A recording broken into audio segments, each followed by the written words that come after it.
Over a year ago, I attempted to blind Nuzlocke Pirate101, and while I ultimately came up just short of my initial goal, which was to complete Mushu, the fourth to last world of the game, considering it was a blind playthrough on one of the game's glass cannon classes, it filled me with an extreme amount of confidence in my abilities. So, in what can only be quantified as extreme hubris, I boldly claimed that I was going to begin attempting to Nuzlocke the game again, but this time I wasn't going to stop or consider the challenge completed until I went all the way through the main storyline and defeated the final boss of the game, the literal apex of evolution, Cain. What? That's what he said. I know, that's what he said. Who wants to go first on this?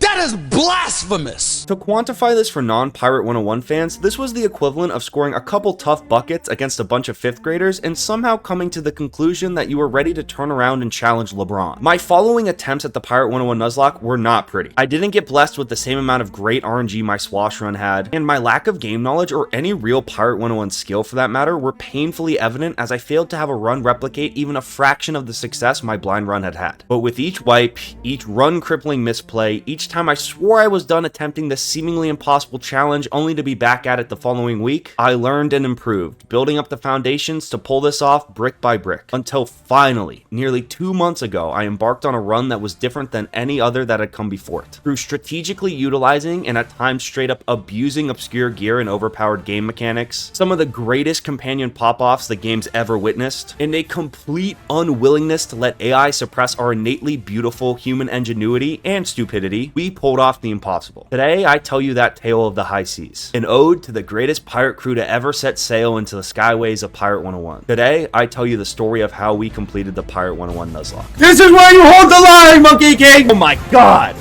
Chantal! Put him in a closed casket! She's still going?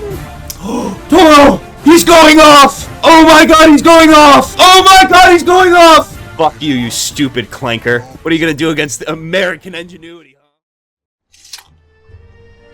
You are without doubt the worst pirate I've ever heard of.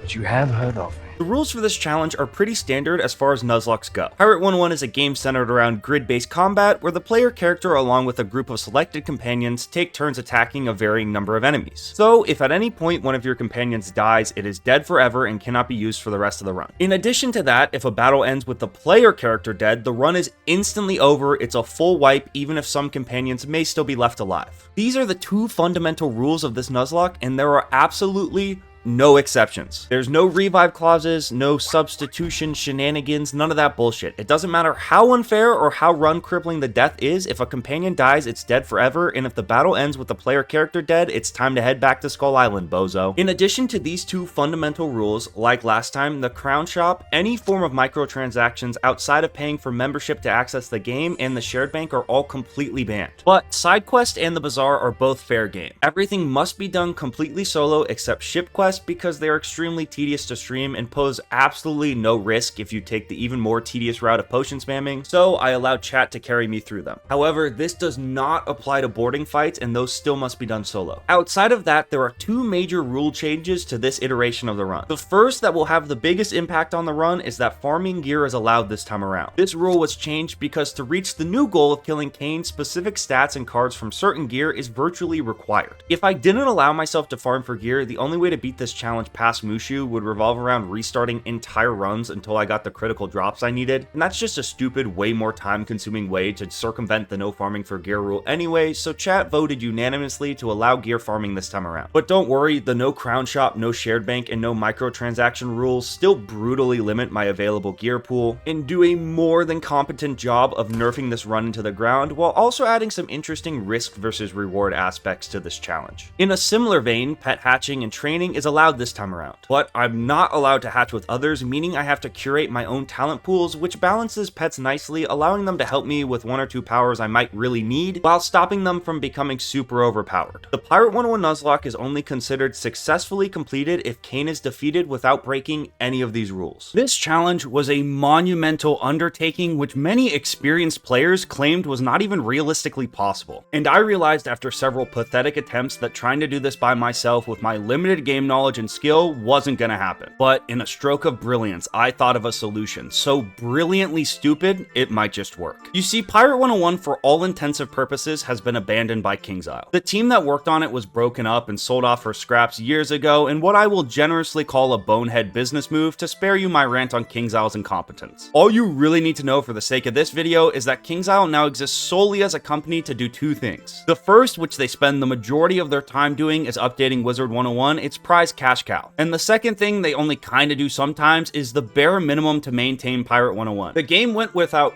any updates for several years, and even as it stands now, only occasionally will get tossed a piece of moldy bread to shut up neglected Pirate 101 fans. This usually comes in the form of a half-assed update or shitty new content, which is usually just disguised low-effort forms of microtransactions. Now, you may be wondering why this is important, considering most of the new content is outside the scope of this run, and it is because there is an extremely dedicated fan base to this game that is so down bad for any new content, they'll do just about anything for it. Alright, seriously, I'm telling you, slap Pirate 101 on anything and these diehard fans will come swarming like it's a moth to a flame. Now, while I did have a chat full of Pirate 101 veterans who had been cursed to play and consume content on this game till the end of time, much like I am with Wizard 101, the problem was none of them had any stakes on the run. Hell, most of them actually really enjoyed when I lost because it meant they got even more Pirate 101 content. But if I could just align their goals with mine, I could employ the collective efforts and knowledge of those who had quite literally spent their entire conscious lives playing this game. And trying to figure out how to do this, I had my stroke of brilliance. Companion soul bonds. For this run, each companion I added to the crew would be named after one of my chatters. This chatter would become the leading input on what talents and epics I equipped on that companion and how they would be best utilized. But if their companion died, they would be permanently banned from the stream until I beat Kane. Considering at least like 98% of the time I was streaming this game, I was the only one live in the category, both on YouTube and Twitch. This was like threatening to take sports betting sites away from a gambling addict. And let me tell you firsthand, Chad from Signu would be willing to do just about anything so he could keep taking the Pat Spencer over on assists. Now, was using their addiction to strong-arm the Pirate 101 diehards of Chad into helping me more than a little bit unethical?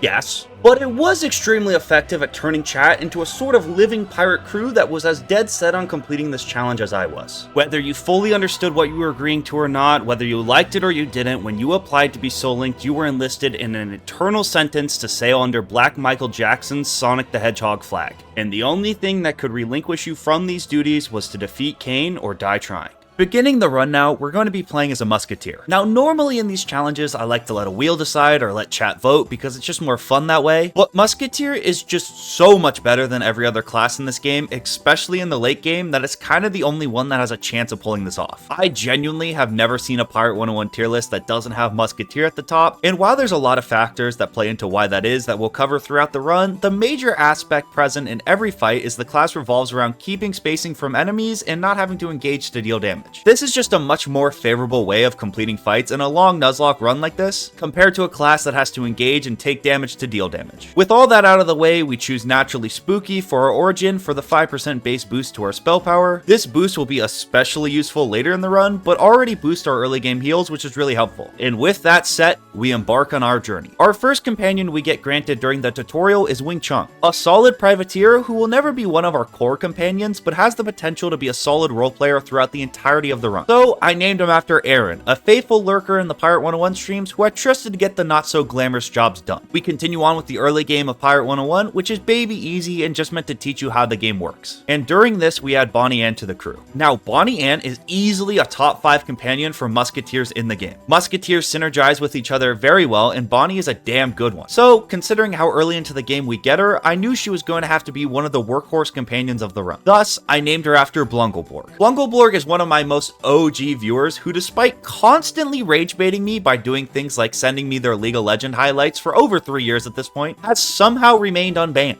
I really don't know how they've evaded me rage banning them for so long, but I knew I needed that kind of resilience out of Bonnie, so I handed them the keys. With Bonnie and WingChun at our side, the early game of Pirate 101 is not hard at all. And its story also honestly just isn't that important. It's super self-contained and doesn't contribute much to the main Kane storyline. It basically boils down to just running a bunch of self-contained errands for different people while we try to track down Ratbeard. This applies to Skull Island and through the first 3 worlds of the game, Contesta and Valencia Part 1. All of these worlds are more than reasonable to do deathless if you use your best companion companions and don't do anything stupid. But I have to be really careful to not do anything stupid or lose even a single companion, because if we want this run to be viable into the difficulty spikes of the later worlds, we have to keep all of our good companions alive. This means that losing a companion early to something stupid is essentially a forced reset, and trust me, this happened to a lot of my runs. So when we add our great early game musketeer companions to the team like Louis and Chantal, we have to be very careful to keep them alive. Louis is the worst of the two, but still an important member of the musketeer early game big three, and despite being destined to fall off in the late game, he still plays as our third best musketeer option for most of the run. He offers some bulk and trap utility that make him a staple for our early game teams. So I named him after Ninja Monkey, because Ninja Monkey was one of the first people banned in my first failed Storm Nuzlocke attempts, and I felt bad because they were banned for like several months while I tried to do that, so I thought tying them to a companion I literally needed to keep alive would hopefully keep them out of the Phantom Zone for a while. Chantal, on the other hand, the last musketeer companion we get in Skull Island, is undeniably our best companion for the entire run, and for my money is the best companion in the entire game. She's the source of our only guaranteed damage buff, while also getting some of the best epics and powers in the entire game. This means for the entire run, as long as she's alive, she will stay firmly glued in our first mate spot. Even this really doesn't do just how good Chantal is justice, but I think her earned nickname of Close the Casket Chantal summarizes it a little bit better. She will just consistently hit these absolutely absurd chains where she just puts a ghost switch on her musket and starts blasting shit where by the end of her turn the entire enemy team has just been blown into red mist. It's absolutely absurd and happens almost every other fight. Now I knew I couldn't just name Chantal after anybody, alright? This run basically hinged on finding someone who was just about that action as Chantal. Someone who'd be willing to stare some of the hardest fights in the franchise dead in the face and not stop blasting away till we were through them. So I began to do my research, and for a while it didn't look like I was gonna find anyone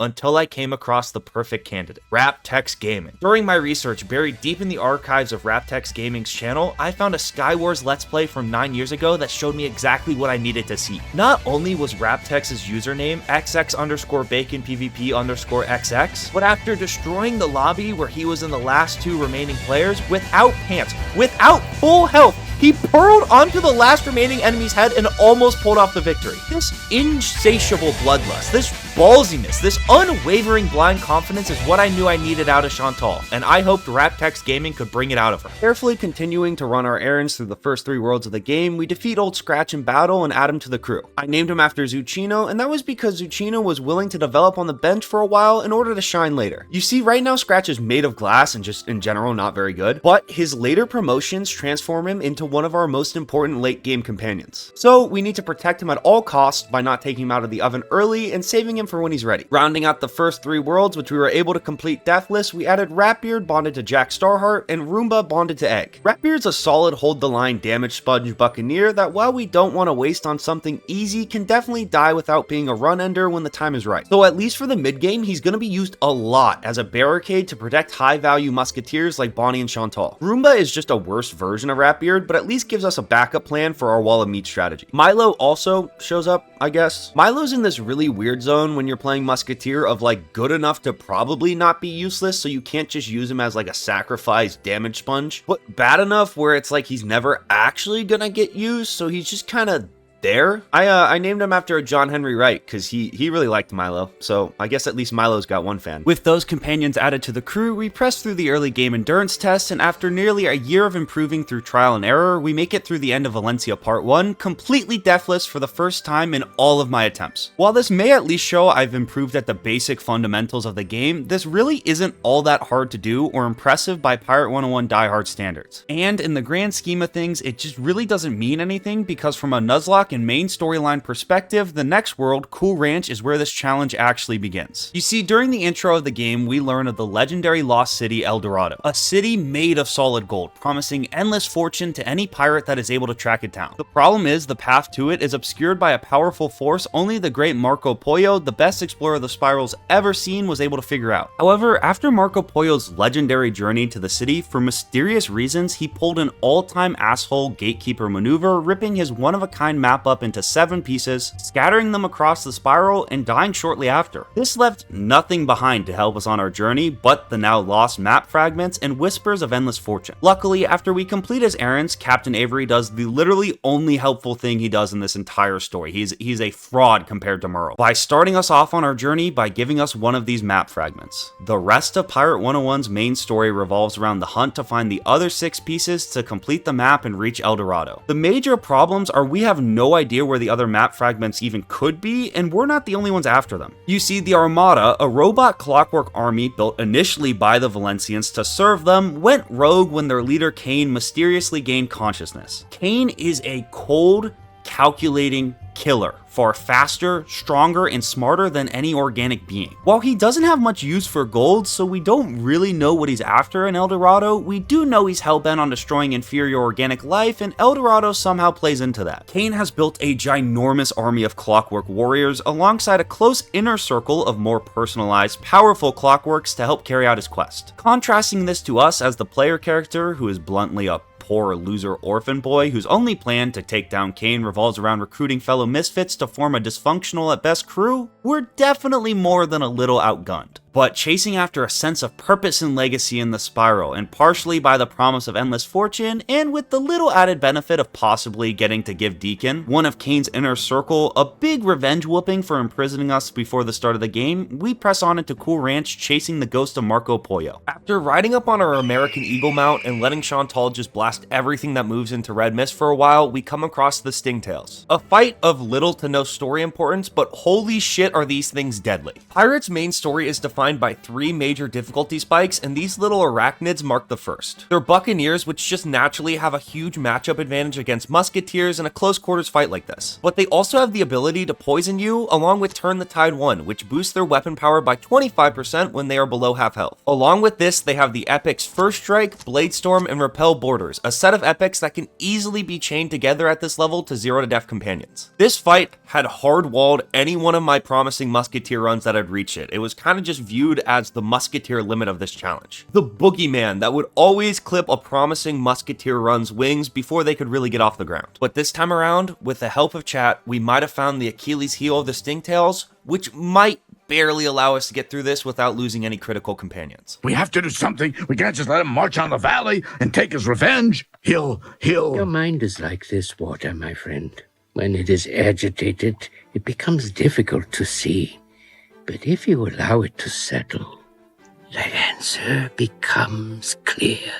In the past, during the Stingtails fight, I've absolutely panicked trying to substitute worse companions or cook up some weird sacrifice strats that ultimately end in me just getting rolled over. However, if you really stop and look at just how the Stingtails are actually built, you'll realize your best bet is actually standing still and not moving at all or engaging them. First Strike and Repel Borders can only chain together with Blade Storm if you're the one approaching the Stingtails and attacking them. This may sound crazy, but just think of it like a beehive. If you go in there trying to punch your way through it, things aren't going to work out well for you. But somewhat counterintuitively, the best strategy is to stay calm, play slow, and only deal damage when you're not at risk of being chained to oblivion. To maximize these limited damage opportunities, we train Double Tap 1 from Old Fisheye, the musketeer trainer in Skull Island, which enables us to make a bonus attack when we crit or defeat an enemy. We pair this with training Burst Fire from the secret trainer in Skull Island. This gives us a 35% chance every time we hit an enemy to make another bonus attack. We also add Overwatch 1 from the secret trainer in Skull Island. This allows us to make a bonus attack once per turn when an enemy moves into range. Hearing all of those epics we just got, it may seem like musketeers can just decide they want to take a bunch of extra turns, and that's pretty true. These epics chain together extremely well, leading to just some crazy damage explosions, and are at the heart of what makes musketeers so good. They are also the defining characteristics of what make Bonnie and Chantal our best companions for dealing damage, as they are the only musketeers in this run that also get access to all 3 of these epics. And these epics only get even better as the game progresses, as you can upgrade past rank 1, improving the granted abilities by each epic. However, you can access some of these higher epic ability stages earlier by equipping pieces of gear that also have the ability to grant epics. So we go farm for another 2 stages of Overwatch from Santarana's hat and Ringo's revolvers. These are both farmable drops from relatively easy Cool Ranch bosses earlier in the storyline and are far from a pain to get. These 2 pieces of gear boost us up to Overwatch 3, which is super strong for this point in the game. It gives us, every time an enemy steps into range, a bonus attack up to 3 times a turn instead of just once, while also causing an accuracy debuff every time. Overwatch 3 is super powerful by itself, but when combined with burst fire and double tap, gives us 3 opportunities every time an enemy moves close to us to deal some serious chain damage. Still, this is far from enough to make this behemoth of a Buccaneer fight easy, so we also make the effort to go back to Skull Island to farm the final boss of each of the 3 streets for the best totem, necklace, and rings available to us. These all grant us a very useful 15% combined boost to our spell power, while also giving us some much needed heals and a bonus sniper shot power, which is one of the best powers in the game for musketeers. Fully geared up now, heading into this fight, we're rocking Chantal and Lewis for their Overwatch epics, Chantal's damage buff, and Lewis's trap. But we do drop Bonnie for Ratbeard because she doesn't promote for a while and this team is in some serious need of some bulk. Ratbeard's been built out pretty weird, only giving him Bladestorm and Hold the Line, purposefully not giving him Repel Borders or First Strike, which are 2 of his typically better epics, but we're not giving them to him to attempt to minimize his attacks on the Stingtails so he has a better chance of not instantly getting crit chained to oblivion. Ratbeard will in all likelihood still die here, but we're hoping he's the lone sacrifice and can serve as a Hold the Line meat shield just long enough for a Musketeer core to kill the Stingtails behind him, keeping the late game aspirations of this run safe. Right, they spawned really fucking close, I think, for some reason. This is not ideal. Yeah, our spawn kind of fucked us.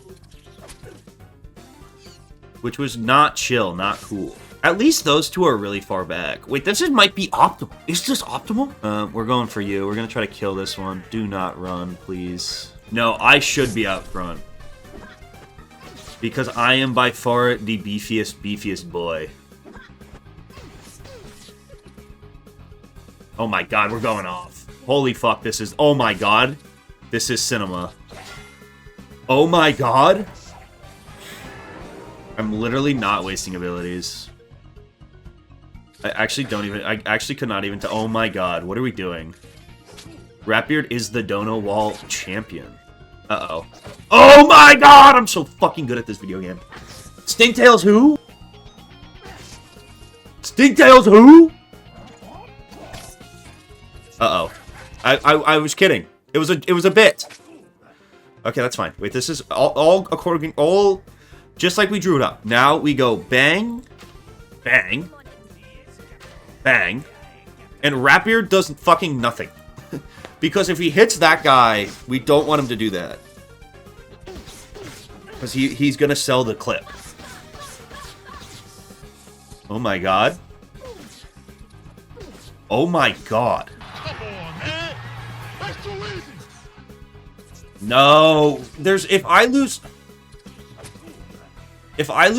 oh my god, wait, what the fuck is that Scorpion doing?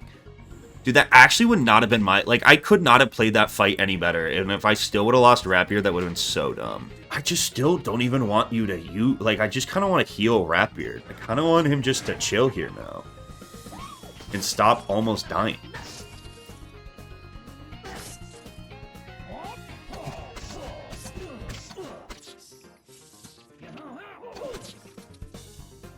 Wow. Clinical. I mean clinical.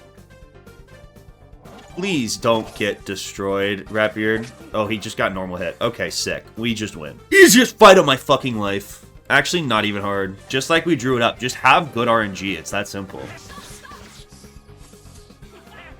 Let's go. Not even hard, bro. Not even hard. Alright, get me the fuck out of here before I accidentally fight them again. With the help of some admittedly great epic dodging and proccing RNG and another classic Chantal legacy performance for the rafters, we make it through Stingtails and even manage to keep Ratbeard alive. This wouldn't last long, however, as shortly after I would get distracted in the hours of Cool Ranch filler content and kill Ratbeard in a super easy fight that he had no business even being close to dying in. While Ratbeard's death is far from a run ender, I mean, after all, we had planned for him to die against the Stingtails, he still was a solid, expendable option that losing in a fight like this was just such a huge waste. Ratbeard's death definitely served as a cautionary tale that from now on, even in easy fights, I have to stay locked in because for the rest of the challenge, even the most unassuming fights have the potential to kill a companion, and all it would take is one slip up to send all of our hard work spiraling down the drain. Also, perm banning Jack Starheart, one of my favorite chatters and hero of my first Pirate101 Nuzlocke, sent a similar shockwave through chat that the stakes of this challenge were actually real. real. Moving on through the rest of Cool Ranch, it's by far the longest world in the game, and the vast majority of its filler content where we still have to be cautious and play well, but if we do that, we should be able to complete all of it deathless up until the final boss. During this grind, we add several companions to the crew. The first is Ethan Miller, a musketeer bonded to Richard Sunrider, then Mighty Fighter, a bison bonded to Catval, then Stormsinger, another bison bonded to Maridon, and finally Corporal Saunders, another chicken musketeer bonded to Legendary Craft. Why are there so many chickens and bisons? Now, all 4 of these companions are absolute garbage to the degree that they're not even worth covering, because if we ever need to use any of them outside of a weird niche sacrifice scenario, the run is probably already cooked beyond repair. Mostly these companions went to pirate heads of chat who wanted to join the crew without risking being used and actually dying, aka cowards. They were still very useful though, to be fair to them. They still contributed a lot to the team in terms of gathering information, helping form strategies, and gathering sailing XP. However, there is one companion we get towards the end of this filler content that is actually viable, Tyson. Tyson's far from great, but still will be used a lot through the back half of Cool Ranch to shoulder the damaged sponge roll that Ratbeard's death left an opening for. Tyson was named after Shoebach because they didn't seem to fear death like the other Pirate 101 diehards, so they're either very brave or very stupid. Personally, I'm leaning more towards stupid because I have a habit of treating buccaneers like Russia did teenagers in World War II in this challenge. Continuing on with Cool Ranch's story, we learn that one of the pieces of Marco Polo's map we're after has fallen into the hands of the infamous Captain Blood. Now, we really want his map piece, and Captain Blood's also straight up just not a great guy, so win-win, we gotta take him down. The problem is this time around we can't just let Chantal loose on the guy and pick the map piece up off his shredded corpse because he's genuinely immortal. The only person to have ever successfully harmed Captain Blood is the legendary hero El Toro. So we seek him out, only to learn that the current El Toro isn't the El Toro who defeated Captain Blood, it's his adopted son who took on the mantle when he died. The real El Toro died a long time ago, but we're able to track down his soul because he hasn't been able to release his mortal coil because he feels immense guilt for breaking up the marriage between his son, the new El Toro, and his daughter Mustang Sally.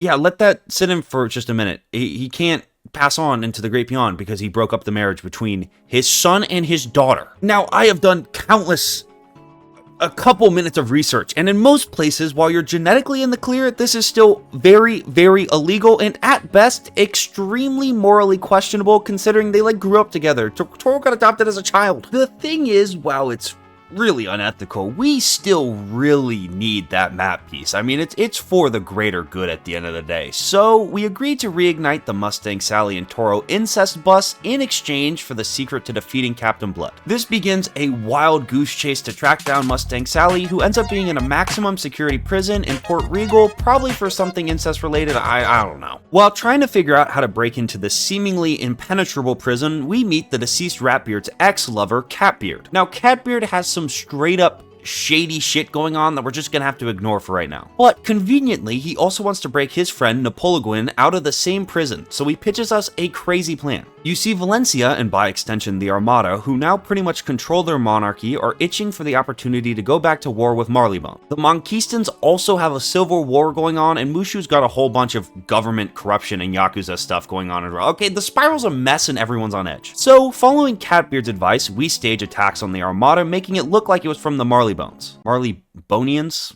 The dogs. Then we break Mustang and Sally out of the prison, kill a whole bunch of Armada, while also breaking out Catbeard's friend Napoleon, who's another completely unrelated ruthless dictator from Polaris and never comes up again in the story after this, but only further serves to destabilize the spiral. This sparks an all-out war between Marleybone and the Armada. Now, this will all be very important later on, and we'll have to deal with the repercussions of it, but for now, we don't care, and take Mustang Sally back to Cool Ranch, reuniting her with El Toro. They get married, ancestral love triumphs in the end, and they all live happily ever after.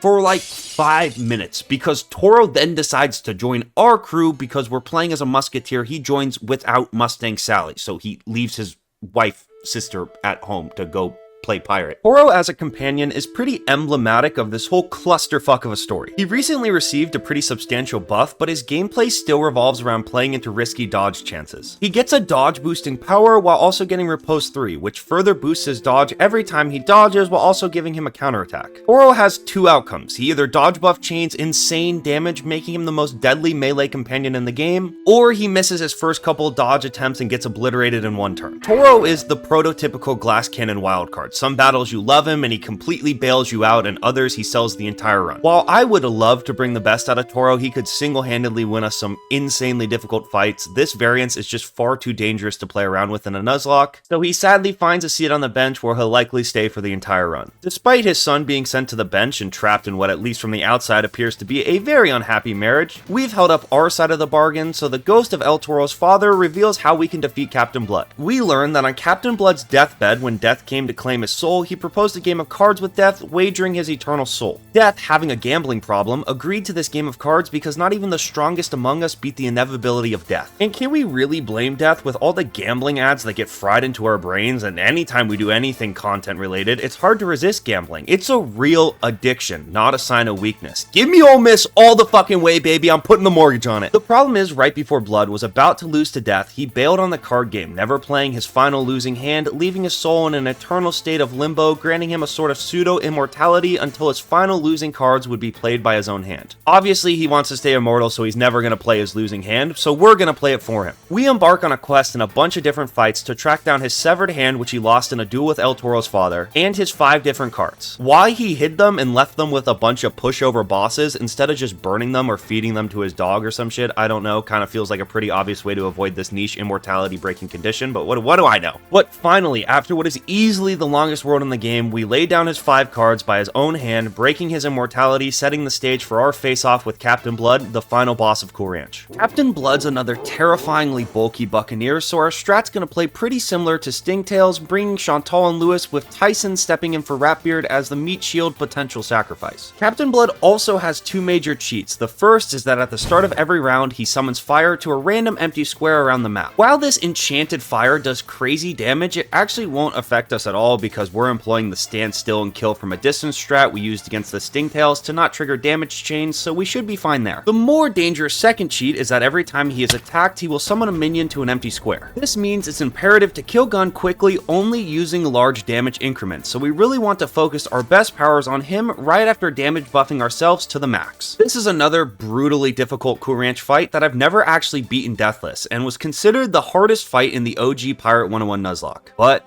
I've never been more prepared to stop this old pirate once and for all from cheating death. Alright, first couple rounds, we triple buff. Dude, this hand's kind of goated. I guess I don't want that, but it's kind of ideal. Buff you. Get out in front. We're gonna trap. Come on, here we go. It is the Ratbeard fight. Ratbeard's soul will carry us, because, you know, he kind of died before he could even do this fight. Ooh. Alright. Awesome. Now we have to just go full fucking blast off into Blood and just get him dead as fast as humanly possible. Okay, that was perfect of you to do that way. That's awesome. It's a great value on that bomb. And then Tyson, run up and punch that guy.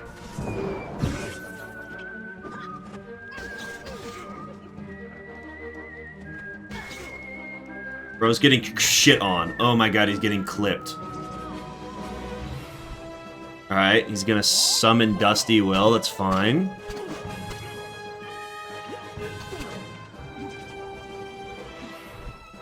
That's fine, I don't care about old Mac.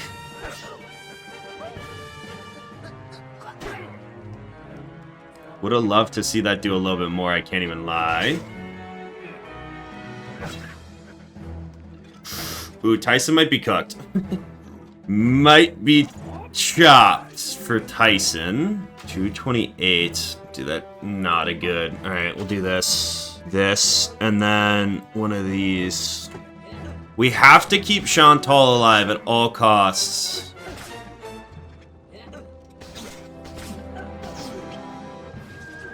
Besides winning, that's one of our major priorities. Alright, Blood is down, which is huge.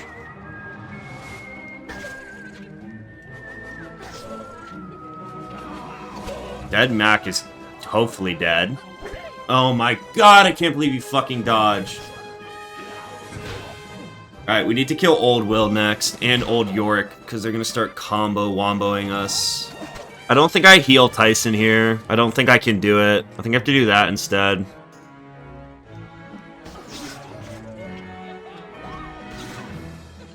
It's fine. The witch doctors will be dead soon, so we shouldn't have to worry about it.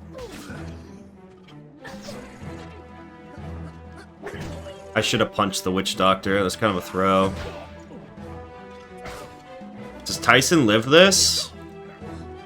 Alright, it might be worth it to save Tyson. Fuck it, why not? Make sure we kill this witch doctor. Epic heal's also huge. That might have saved Tyson's life.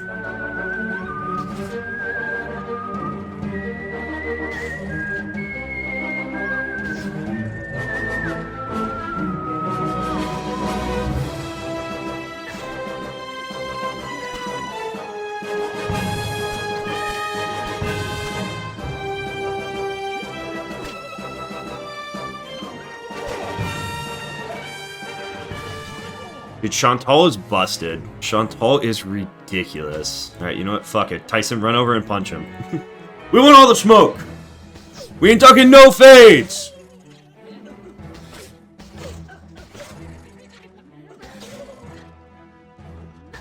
Easy deathless, bro. Let's go, bro. Captain Blood is too mid. With Captain Blood's soul finally rightfully handed off to death, we learn that he is also in possession of Marco Polo's original ship that actually made the trip to El Dorado. We head to claim it and the map piece we originally came for when we get jumped by Deacon. He's the asshole who imprisoned us before the prologue and the first member of Kane's inner circle that we have to face off against. No, fool doesn't count. He's my boy. This is usually a super easy fight to do deathless on a musketeer, as long as you play very patient, abuse the cannons, and absolutely under no circumstances break any of the barricade. Unfortunately, my stupid ass pet has one of the worst pathfinding AI blunders I've ever seen. Breaks a hole in the barricade for no apparent reason, which ended up getting Lewis killed and definitely gave Ninja Monkey the throne for most time actively banned due to me losing challenges. While this is unlucky and very rare, it could have easily been completely avoided by just unequipping the pet for this fight. The default pet's virtually useless anyways, so this death can still be diagnosed as just a major skill issue. While assuming no other companions die, we likely wouldn't have been using Lewis for the rest of the run, considering he falls off pretty hard into Mushu, and our go-to team comp for the foreseeable future is going to be Bonnie, Chantal, and then various third expendable damage sponge rotating in and out as they die. Even then, this was the first death that actually hurt. Lewis had been the unsung hero of the early game and really embodied that pretty don't pull plows mentality that had gotten us this far. Still, he was our third string musketeer backup plan, and losing him means we absolutely have to keep Bonnie and Chantal alive with way less room for error. Still, with how bad the pet RNG blunder could have been, we're lucky to get out of the Deacon fight with only one death as we claim El Pollo's ship and our second piece of the map. However, we also find a photograph of Marco Polo's original crew and are shocked to find our mom was part of the crew. Considering we were orphaned at a young age and don't have much memory as to how or anything about our mom for that matter, this comes as a complete shock out of nowhere. Importantly, we also now know who was on Marco Polo's crew and that each one of them was given a piece of the map to keep safe. So we head to Mushu to track down Egg Foo Young to hopefully get his piece of the map. This photo discovery marks an important turning point in the story. Our race with Kane to reassemble the map isn't just about gold or doing the right thing anymore. It's about finding our purpose and legacy in the spiral, what happened to our parents, where we came from. So Kane trying to get all the map pieces before we do just got a whole lot more personal. Heading into Mushu, we learn that some powerful sorcerer named Malistaire has plunged the Emperor into a deep sleep. I don't know, sounds kind of fraudulent. 0-3 in Nuzlocke final matchups, by the way. While we're not waking the Emperor this time around, Mushu in his absence has fallen into a state of just disarray. Again, we don't really care until Egg Foo Young reveals to us that General So, the most powerful and evil of these warlords, stole his piece of the map and is in cahoots with the Armada, trying to sell it off for gold and weapons to rain even more terror down on Mushu. We can't let this piece of the map fall into Kane's hands, so we join the literal Yakuza to help Egg Foo Young take down General So. We embark on a sort of reverse criminal, but we're actually the good guy. We might be breaking the rules, but only because the game's rigged against us and we're tired of playing by the system. You know, they keep screwing the little guy way. And while doing this, we add the Cow Archer companion named after Dank Boy, the Cow Buccaneer companion named after Enrique, and Ju Hao named after Luke. These companions all suck and join the Please Give Me Advice and Sale XP, but dear God, I hope hope I never have to use you in battle category. We do also pick up Duck Holiday, who got a recent buff and is now probably our third best musketeer option with Lewis dead. He gets soul bonded to Caleb, but there's just such a big fall off between him and the big three, even post buff, that hopefully we can keep Bonnie and Chantal alive so we never have to use him because he's still pretty ass. Lastly, we pick up Monkey King, who's a serviceable damage sponge swash and gets soul bonded to Colin, who instantly gets thrusted to the front lines because Tyson gets crit chained to death in Mushu. Honestly, this is the one death I've had that was not really my fault or a complete misplay. He was playing the damage sponge role and the enemy got a lucky crit chain, so he sponged a little too much damage, but he stood his ground, giving the ultimate sacrifice, completing his role to keep Bonnie and Chantal safe. Tyson sure as hell contributed a lot to this run, but because of the nature of the job, the damage sponge role has a next man up mentality. So go get him, Monkey King. Thank you, Shoeblock, for your service. We will sing your name on Kane's grave, hopefully. With our team core of Bonnie and Chantal intact and a rotating set of meat shields doing their job well, we beat the majority of Mushu deathless and come to General So, who, for all intensive purposes, is the final boss of Mushu. This fight is one of the most unique in the entire franchise. General So is completely invulnerable and is another Buccaneer that hits like a freight train. The good news is we don't have to actually kill him in the fight. All we have to do to win this fight is kill one of the guards surrounding his prized chicken pet and then stand on an open adjacent square, which will instantly win you this fight. The problem is engaging or trying to run by him playing as a musketeer means certain death,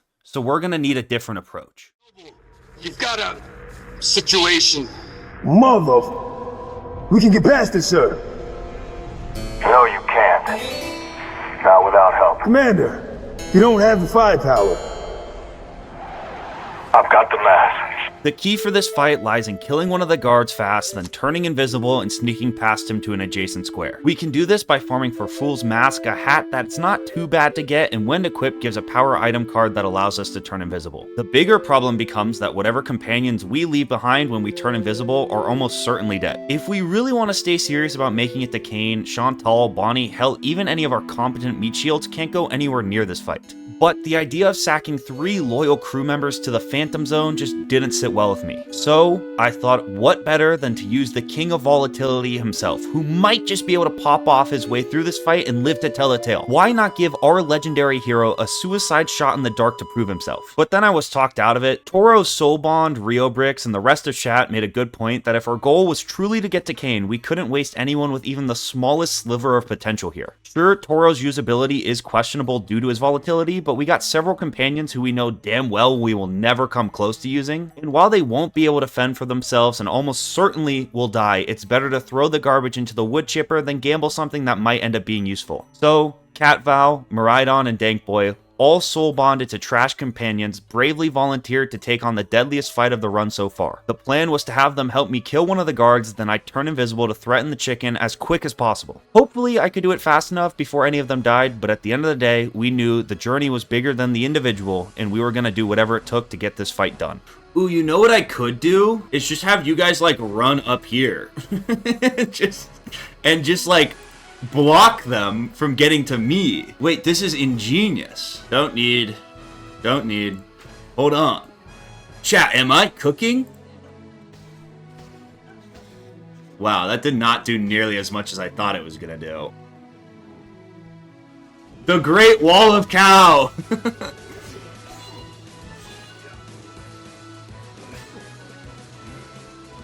Get away from me!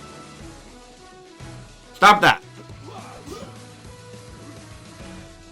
Yeah, I probably should have put him in the corner, huh? Oh, don't know wall! Alright, everyone go over here. New idea! New strategy! Wow, I am not... do I have to buff here? Wait, can you... Wait, go over here and shoot this guy. This fight is so chopped. Oh, this is not a good idea.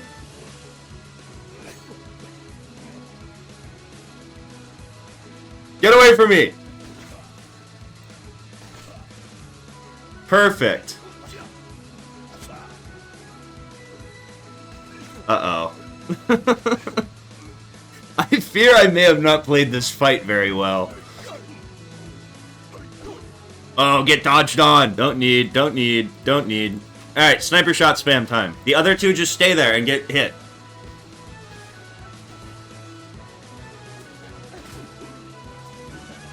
My god, I don't want this. I don't want you proccing that. Just leave him alone. Stop! Stop!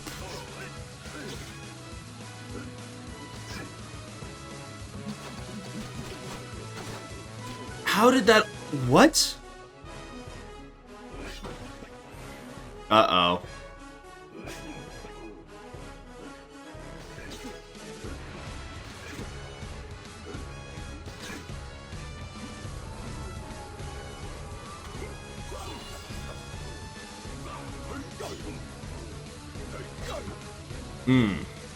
Alright, at least we got the hide. Does draining make sense here? It probably doesn't.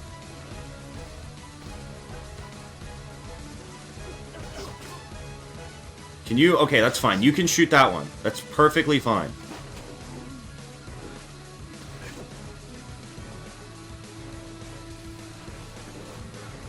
Buff is... Oh no, not a heal.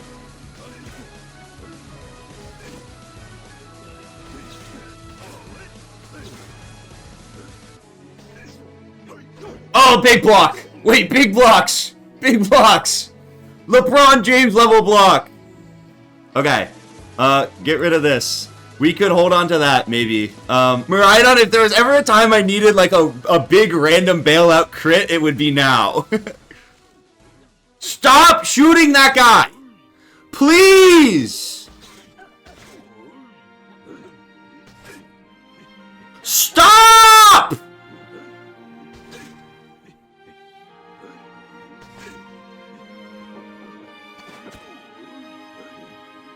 I need you to live. I need you to live. I need you to live. No! Uh-oh. Okay, wait, this kills probably, right? What do I do here? Do I make him run for it? Do you have, like, cheap shot? Okay. Okay, we can't even move you. Drain? I guess? Sure. Do I try to... I mean, cheap shot's gonna kill me is the thing. Alright, whatever. Whatever. They did their job. You were good soldiers. I don't think there's a universe either of you survive. Stop! I'm actually gonna lose. I'm gonna lose because I proc this guy every time somehow. Oh, thanks, Pet, for showing up. Invis?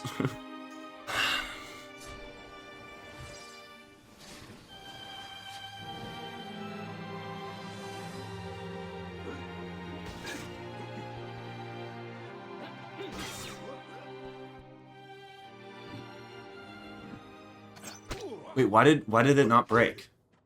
Because I got blocked, it didn't break? Wait, did that actually just save me? Because I got blocked? I should go here. No, where should I go? Here?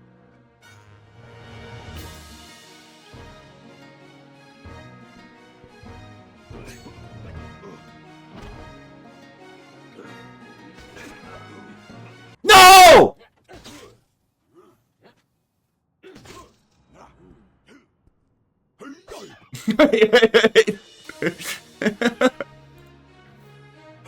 It's Jover, right?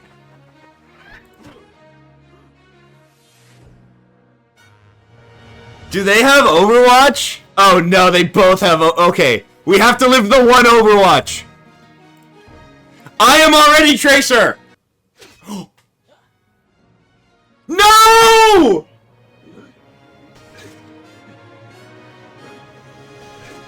Oh, not even fucking close! Not even close! Never a doubt! Not even close! It's too easy! 170 health is 160 more than I even needed. Wow. Never punished. What is a chicken?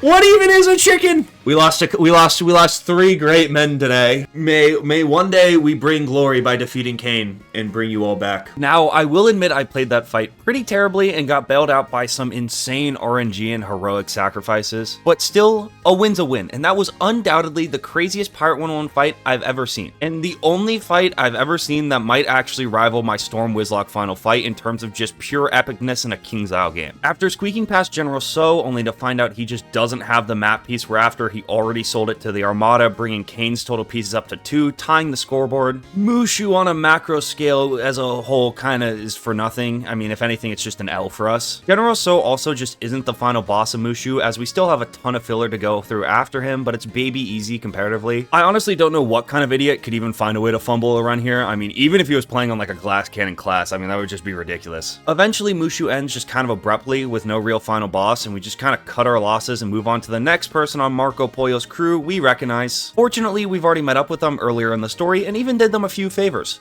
Unfortunately, it's Catbeard. After a bit of poking around, we learn that Catbeard, after plunging the spiral into all-out war, is on trial for all his crimes in Marleybone. And this shit does not look good on paper, dog. They're throwing the book at him. I'm talking everything from 5 counts of tax evasion, to 17 counts of pirateering, to 32 counts of domestic terrorism. When we finally get in to see him, he looks worse for wear, and they are planning on giving him the death penalty in a pretty open and shut case. And to be honest with you, he totally deserves it. I mean, he directly caused an all-out spiral war that has and will continue to kill thousands of innocent people for his own self-interest. But once again, we aren't in the game of ethics, we're in the game of map pieces. And Catbeard says the only way he'll tell us where his piece of the map is if we get him out of prison. So we gotta cook up a Saul Goodman level plan ASAP. In true Slip and Jimmy fashion, we find a legal loophole that if we become a captain of Marleybone's Royal Navy, we are granted the ability to draft prisoners into our ranks. So the plan becomes to speedrun becoming a captain of Marleybone's Navy so we can draft Catbeard to our ranks once he is sentenced to save him from the death penalty. The problem is we are far from trustworthy. I mean, after all, we are a literal pirate. We also are a Yakuza member with ties to Monkistan freedom fighters who broke an ancestral horse girl out of their maximum security prison, playing a direct role in starting this war. But Marleybone somehow still reluctantly lets us join the Navy as its lowest ranking member because they need all the help they can get because the Armada is whooping their ass in this new war. Because of this, we aren't given any of the cushy office jobs to easily farm rank like this is Call of Duty double XP weekend, alright? They're giving us suicide mission after suicide mission, hoping to kill 2 birds with 1 stone as they view both the Armada and us as pretty equal threats. We're tasked with first putting down rebellions, then destroying Armada strongholds, and even eventually an assassination attempt on one of Kane's inner court, Bishop, who's the leader of developing weapons and clockwork soldiers for the Armada's army. This makes Marleybone the start of the second huge difficulty spike in the game. What's the most intimidating about this difficulty spike is that it isn't concentrated in 1 or 2 fights, it comes as a general increase in strength across the board. Every fight in this world can easily kill a companion at our current strength, so we need to get some serious buffs. While we pick up things like an extra stage of double tap and burst fire from Old Fish Eye and the Secret Trainer, these aren't nearly enough. But luckily,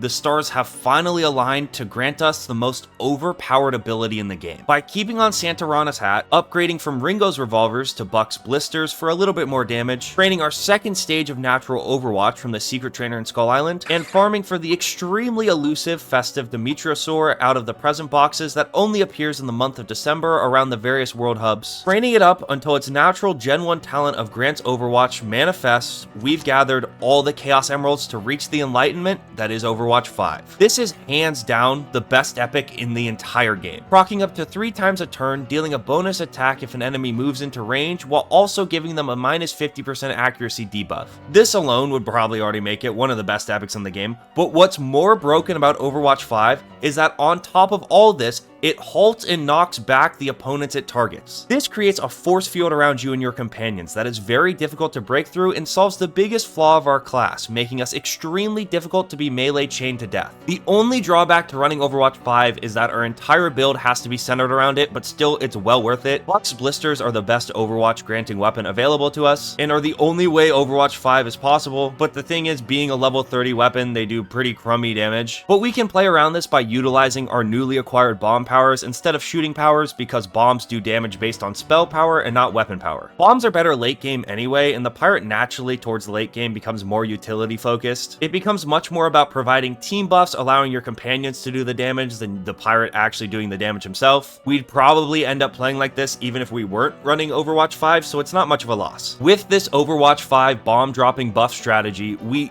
dominate Marleybone. We dismantle Bishop with ease as we approach the final boss of Marleybone, Rook completely deathless in the world. With all we've already done for the war effort, if we can defeat Rook, we will have saved the day for Marleybone, earning our rank as Captain of the Royal Navy, granting us the criminal pardon we need to save Catbeard and get his piece of the map. But Rook is not going to let us go easy. He's the last member of Kane's inner circle and is by far the strongest, serving as its lead general. Rook is a terrifyingly strong buccaneer, perfectly tailored to counter musketeers. But with the power of Overwatch 5, anything is possible, right? Wrong. Rook's signature ability, Ricochet, blocks and redirects all musket damage. This means our star musketeer companions like Bonnie and Chantal, who we've used the entire run in every important fight, are completely worthless here. And we can't even rely on the player character to shoulder the damage load because he's also a musketeer, and outside of a few bombs, we can't even really hurt Rook. This fight is an obvious hard counter to musketeer. It's the fight the entire run the naysayers pointed at, saying we would never get past. And honestly, they were right. The reliable, consistent, methodical, safe musketeer approach we had used this entire run just wasn't gonna get us through this fight. What we needed was a hero. Walk away from that. Hold on. If I were to do this, if I even could do it, I'd need a guarantee. How do I know you can deliver? You don't.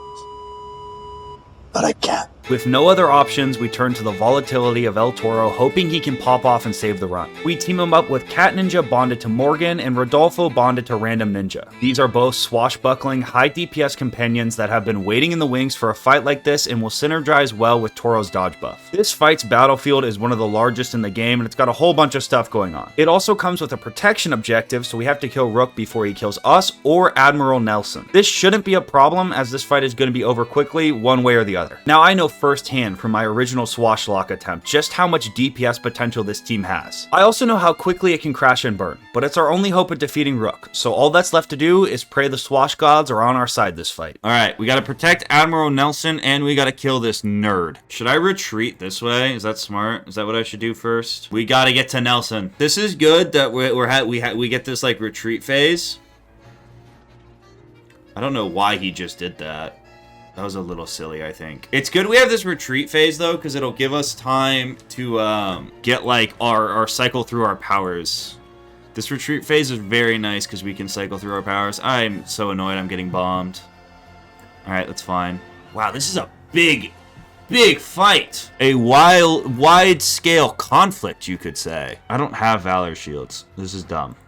Alright, we're gonna start buffing. I think we deploy Cat Ninja and Ridolfo there. Alright. I should not have... Oh my god, Ridolfo's taking damage from where I'm running him. Ideally, I keep everyone alive, right? But if someone has to go, we want it to be Ridolfo and Cat Lady. There's just so many things going on in this fight right now. It's crazy. Why is Nelson trying to get himself killed, is what I want to know. I can't even keep track of who's attacking. That's good for us, right? Yeah. Deploy the bomb. How am I not able to bomb you? God damn it. Alright, buff. My positioning has been less than great this fight, I will admit. Toro can get in there. And Cat Lady go ball. I like this.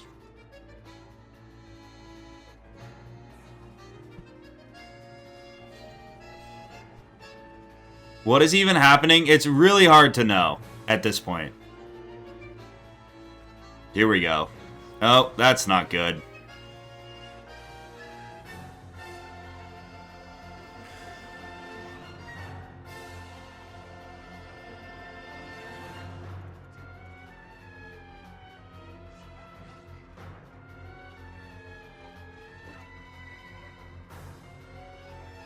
We're fine.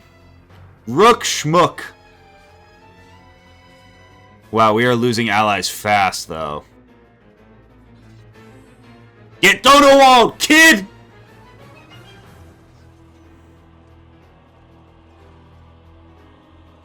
This fight is ridiculous. Okay, I like that for you. Stay in the back. Don't die. Yes, great. God damn it, no, that was bad. Stop shooting those guys! That's the one thing you can't do! That's so unproductive! Alright. Deploy Z-bombs. Wait, if I go in here, I'm chilling, right? Because his knockback won't do anything. because you can't push me back because there's going to be so much stuff around me. 5,000 IQ play.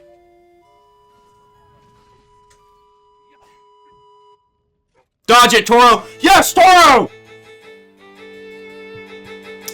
Toro! He's going off! Oh my god, he's going off! Oh my god, he's going off! Holy sh... He just got his promo! What is going on? He's gonna one-round Rook! What? What? Easiest game ever! Rook who? Rook who? You just got one-rounded! Rook, put Rook on fraud watch, bro.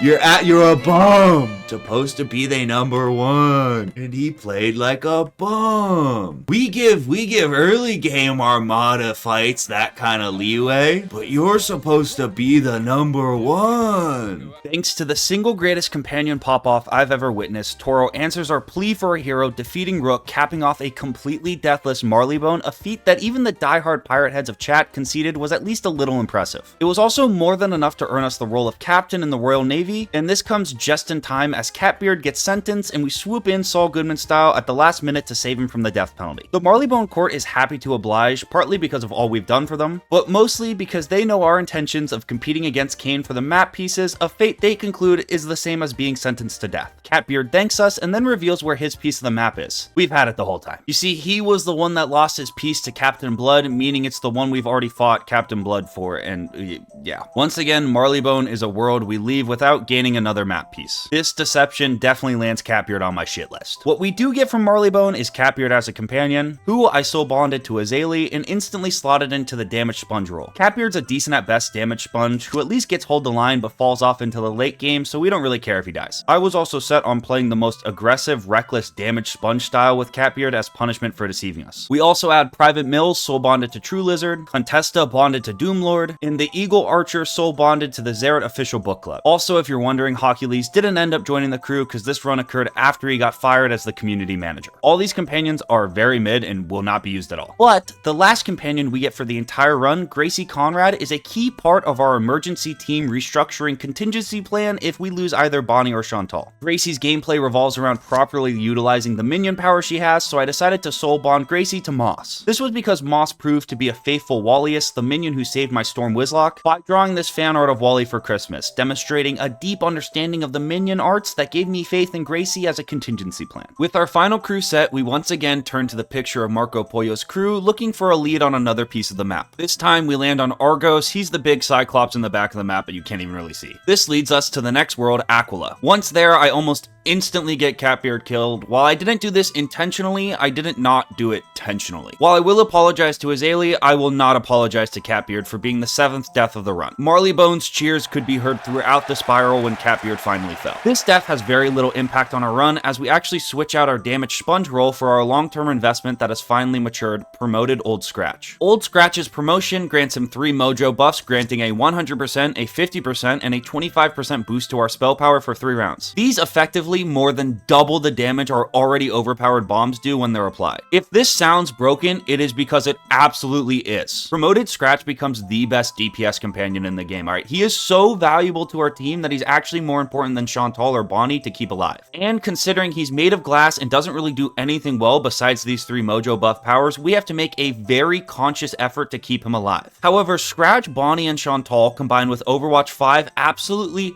tear through Aquila. The story of Aquila has more filler than probably any world. It's insanely long as well. So I'm just gonna go with the oversimplified main storyline summary. We wander around for a while, cure this bird's blindness, who sends us to the snake ladies from Ninjago, who end up knowing where Argos is, but demand a sacrifice for the knowledge. There's an important theme throughout this world that knowledge cannot come without sacrifice. It's an innately mortal thing. They say they will only trade Argos' location in exchange for wiping what little childhood memories we have left of our parents from our brain. Yeah, yeah, it's kind of dark and a pretty dick move to do to an orphan if you ask me. It's not an easy choice to make. It's just another sacrifice we'd have to add to the cost of continuing on our journey. But with the support of our crew telling us they'll keep the memory alive, we hand over the memories for Argos' location. From there, we meet up with Argos, who's holding the door to the labyrinth shut to not let the Minotaur out. He agrees to give us his piece of the map only if we can defeat the Hydra, getting its unbreakable chain to seal the door and free Argos from having to hold it. This sets up the Hydra fight, which is supposed to be the big bad boss of Aquila, and was another one of the fights all the naysayers claimed we'd have no chance of getting past. But honestly, on a musketeer, it's like really easy, like kind of a pushover easy. Its main cheat is that when you kill one of its heads, 2 more spawn, but this cheat actually isn't scary at all because every time the heads respawn, they come back weaker. So if you just litter the board with traps and let Bonnie and Chantal blast through them 2 or 3 times, they get to this point where they literally can't even damage you, and Overwatch 5 also just completely destroys this fight. I basically just ignored this cheat and focused on the main head. The only downside to this approach was by the end, there were so many heads this fight took nearly 30 minutes just for all the animations to play out. While I could see how this fight could be brutally hard on a melee class, Musketeer just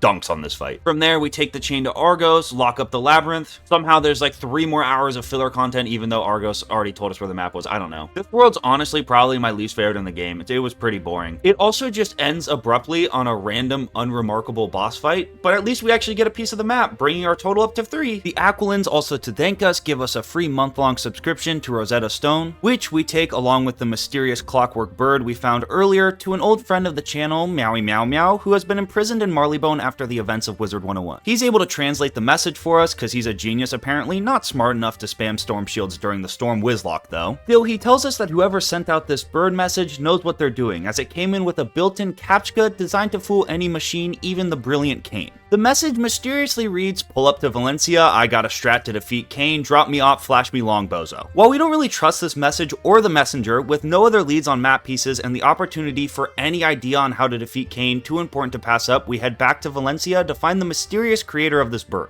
This begins the final world of the game, Valencia Part 2, marking the 3rd major difficulty spike of Pirate 101. Now, comparing this to the other difficulty spikes of Pirate 101 is disrespectful, alright? Valencia Part 2 is on its own level. It's more like a difficulty, fuck it, we're going to the moon. Once again, to understand why, it's important to contextualize what was going on under the hood at King's Isle when this world was created. Valencia Part 2 was post-launch content and the last major update Pirate 101 ever got. It was released in the summer of 2016, which is the King's Isle equivalent of the falling of Rome. Nearly 1/3 of King's Isle's entire staff got laid off, and while I believe this is often misunderstood and misrepresented by most of the community as budget cuts or the game dying in popularity, it's not. It's about gearing up for acquisition at the cost of saying fuck you to the quality of the game. But again, I'll save you that rant on King's Isle, okay? All you really need to know for this challenge is that Valencia Part 2, to put it nicely, came out rushed, unfinished, and super unbalanced. The world's only a couple hours long, the story moves at a blistering pace, but holy shit does that not make it easy. To make this world seem longer, King's Isle overtuned the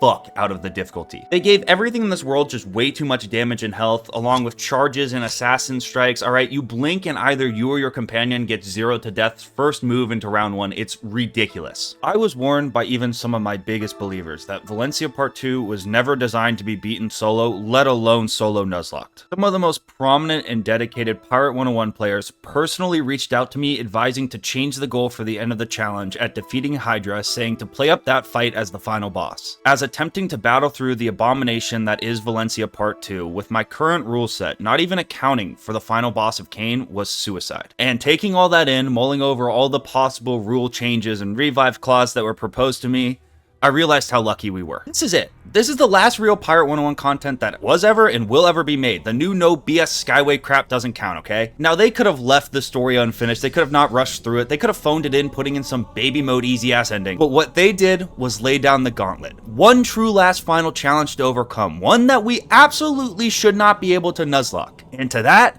I say bring it on. What a fucking gift. What a true fitting end to this challenge. What a privilege we get to try to pull this shit off. There's no glory to be found on roads that were meant to be walked safely. Sure, they aren't playing fair, but neither will we. You see, Pirate 101 recently raised the level cap 5 levels past what it was when Valencia Part 2 was released. So we go do literally every single side quest in the game. This took like countless hours, boosting our way up to level 75 before the start of Valencia Part 2. This gives all our companions an extra epic while also boosting their general stats, which is a huge buff over how this world was meant to be played on release. We also go farm and swap all of our mid gear for gear that gives Valor armor buffs. This armor works as an absorb we can put on one of our companions. But importantly, it is also buffed by Scratch's Mojo buff, meaning you can virtually double a companion's health by using it on them. We use these absorbs to assure we and Scratch stay alive long enough to juice up bombs that, combined with Bonnie and Chantal now at their full realized power, output so much damage that we kill most Valencia Part 2 mobs before they can even reach us and dream of crit chaining us to death. Utilizing this strat with admittedly good RNG, we destroy Domo, widely considered the second hardest fight in the game. And while it's still a ways behind Kane in terms of difficulty, it fills us with hope that we might be able to get through this. With our good RNG continuing through most of Valencia's short runtime, towards the end, we suffer a back-breaking blow, as Chantal, in a close quarters buck fight against Commander Tyson, charges to the front blasting away like she had the entire run, but this time, she was the one who found herself victim to an absurd damage chain that killed her before we could even try to save her. This death was nothing short of soul-crushing. Chantal and Raptex Gaming were the MVPs of the run. They had been with us since the start of the journey. We recruited them to the crew as a level 5 in Skull Island, and they had been at our side serving as our first mate ever since. While losing Chantal sucks, in a weird way, it's actually kind of beneficial to the run. There was absolutely no way I was ever going to bench Chantal, but going into the final boss of the challenge, she actually doesn't match up that well against Kane. Her selfless sacrifice got us through Valencia Part 2 and opened up the door for a full team recomp. So in her honor, we battled through the rest of the brief Valencia Part 2 runtime and reached the final boss of the game, Kane. Right before we're set to battle Kane, we meet the creator of the birds and the secret message that brought us to Valencia Part 2, Gazpacho. Much to our surprise, the ghost of Catbeard actually recognizes Gazpacho, as he was also part of Marco Pollo's crew that made the voyage to El Dorado. Gazpacho isn't in the photo because he's actually the one who took the photo that has been guiding us all this time. While Catbeard's a loser who religiously keeps his oath to Marco Pollo that he swore he'd never speak a word of their voyage to El Dorado, Gazpacho's a lot more chill, and overwhelmed by guilt, he reveals the truth of El Dorado. It is in fact a city made of gold and endless fortune, but there's something deeply unsettling about the place. After years of exploring, when they finally reached El Dorado, they found it was completely uninhabited. Something had clearly happened to the people that lived there, and while exploring the city and grabbing as much gold as they could, Pollo's crew was attacked by a horde of giant golden sentinel robots. Only those in the photo made it out alive, because they were able to defeat one of the golden sentinels who boarded their ship, while everyone else was just happy to be alive and fought over their shares of the gold and swore never to speak of this evil place to keep its location hidden. Gazpacho was enamored by the magnificent technology of the destroyed sentinel, the likes of which he had never seen before or since. He claimed the destroyed robot as his stake of El Dorado's treasure, and the rest of the crew was happy to oblige because, you know, they were more worried about the gold. Like mother, like son, I guess. In the pile of parts, Gazpacho found the mind and the heart of the sentinel robot. Now, Gazpacho was a renowned toy maker who eventually made some of the earliest clockworks for the Valencians. But he got screwed over and exiled from Valencia, never getting his fortune because of the greed of his partners. So, in an act of revenge, he decided to make a robot, not to serve the Valencians, but to conquer them. What fueled the creation of this robot was nothing more than ambition and greed, to make all those who had ever crossed him sorry for doing so. It took years of reverse engineering and studying the Golden Sentinel from El Dorado, but eventually, he made his creation far faster, stronger, and smarter than any organic being.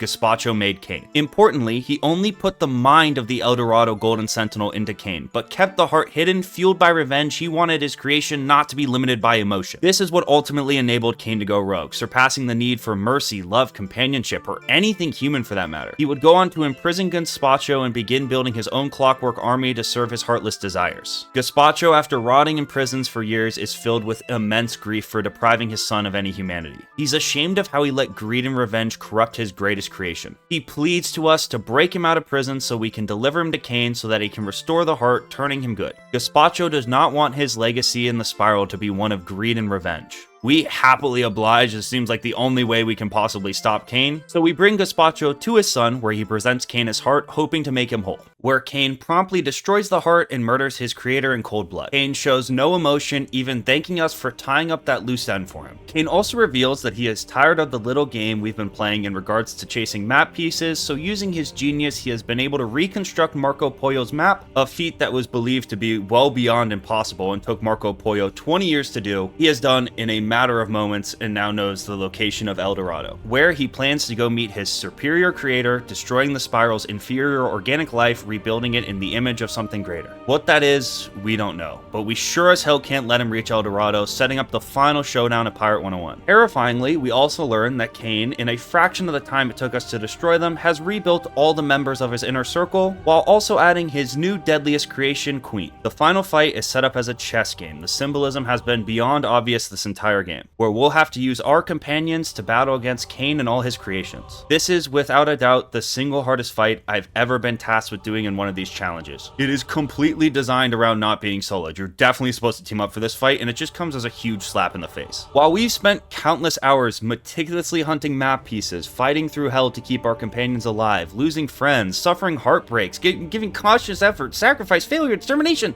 everything we sacrificed, Kane was still able to outdo us with no effort in a matter of moments. He's simply not limited by a heart. He's faster than us, he's stronger than us, he's smarter. What took us years, Robot Man did in 1 week. But he's not quite immortal. Not yet. And everything we've sacrificed has earned us one hell of a long shot right here, right now to take him down. And if it's suicide, so be it.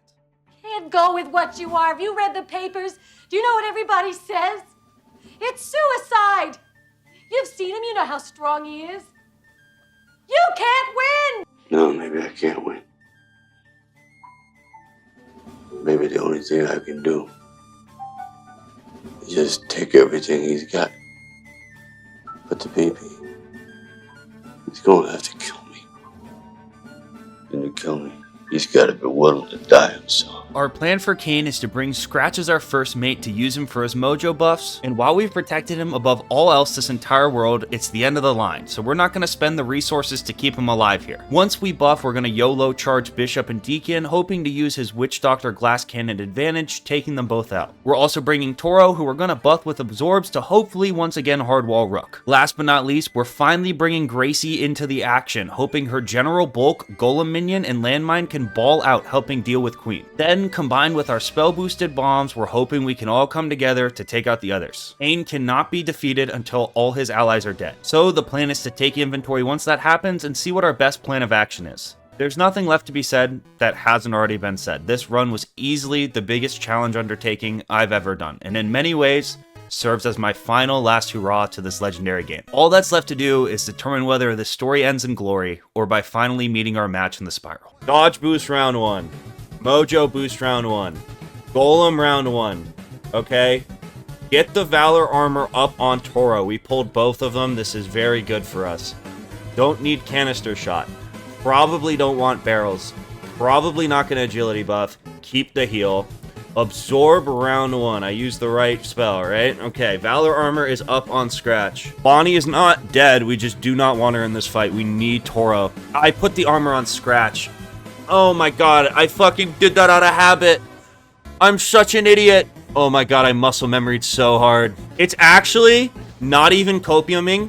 It could be seen as not the end of the world because I can just now Toro's gonna get a double absorbed because it's gonna be buffed. Yeah, it could have been worse. It means we get one last round of like really good bombs though, which is a little annoying. Alright, here we go. Throw this down here, I think. Because we would love to catch Rook with it. Alright, and then I don't think we move anyone else. We like this, right?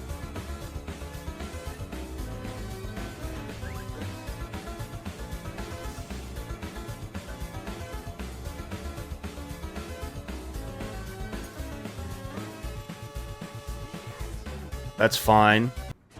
No!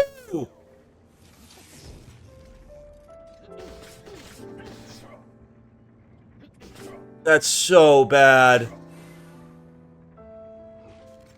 I should not have moved the mine.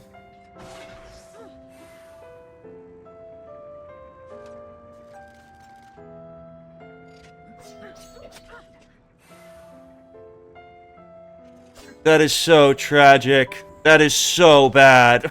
Toro can move? Oh, you're so right. Wait, no, Toro I can wedge with the pet. Alright, we're gonna throw this on.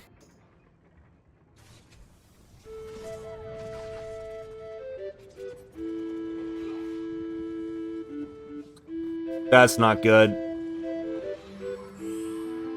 Isn't that really bad?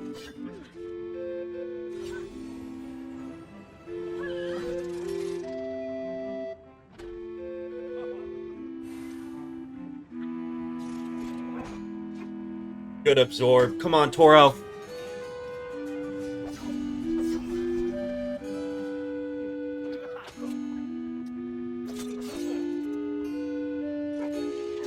Come on, Toro. Go off, King. Come on, Toro. Come on, Toro, please.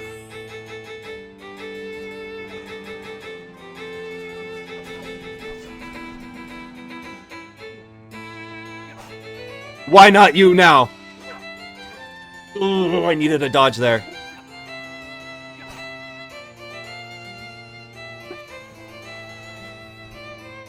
Why is that not procking? I need this to proc fucking Winch Hunter.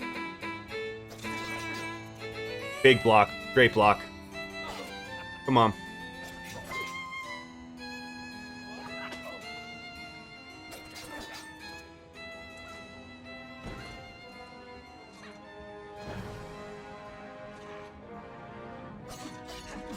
Okay, that's a great... Oh, no.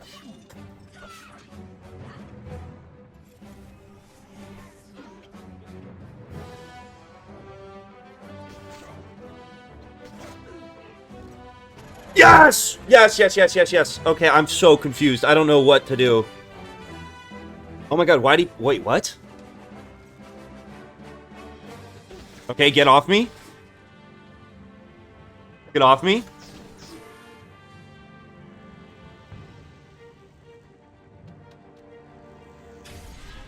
Okay, that's fine. The pet had to go. I love him for his Overwatch thing, but like...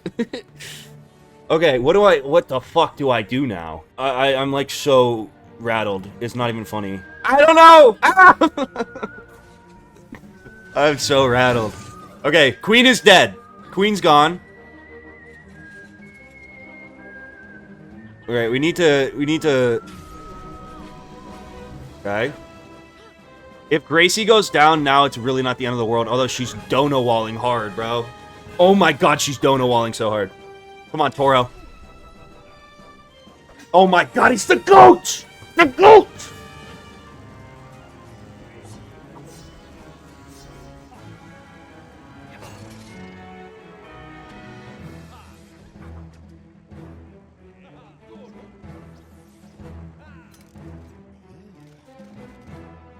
Come on, Scratch! I need you to go off! I'm doing 17 damage to Bishop! Scratch, it's your time, buddy! What? Okay, just run away from Kane. Gracie, you go stand over here. I like this play.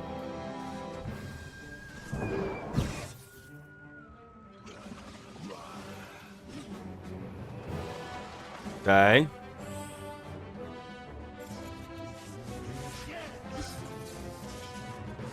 I feel like I made a mistake there. No, I wanted this. This is what I wanted. This is all Scratch is going to be good for. Just get in some weird chain battle here and kill each other. I don't really care. Awesome.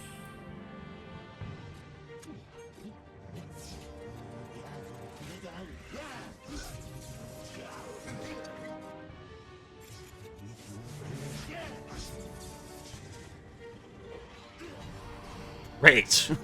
That was... I don't even know what happened there, but that's sick.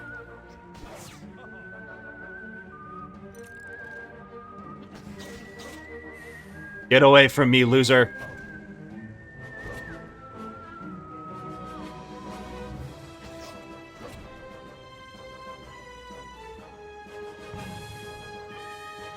Okay, Toro's dodge buff is done. So, what? Should I just... Everyone hit Deacon? I like this play. I think this wins.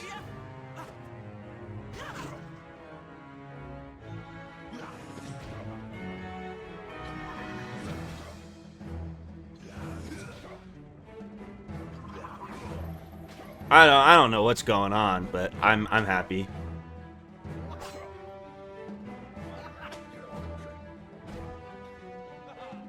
All right, now we're good to just kill Kane, right?